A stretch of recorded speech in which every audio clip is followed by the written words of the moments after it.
And we are starting with breaking news from Surfside, Florida tonight, where 2 more bodies have been recovered from the rubble of the condo collapse. The death toll now stands at 18, and we have learned a Houston native was among the bodies found today.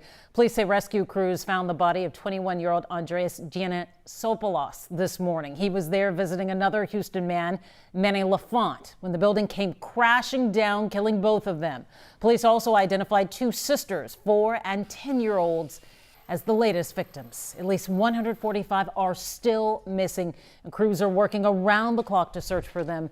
Tomorrow, President Biden and First Lady Jill Biden will travel to South Florida to meet with families and first responders.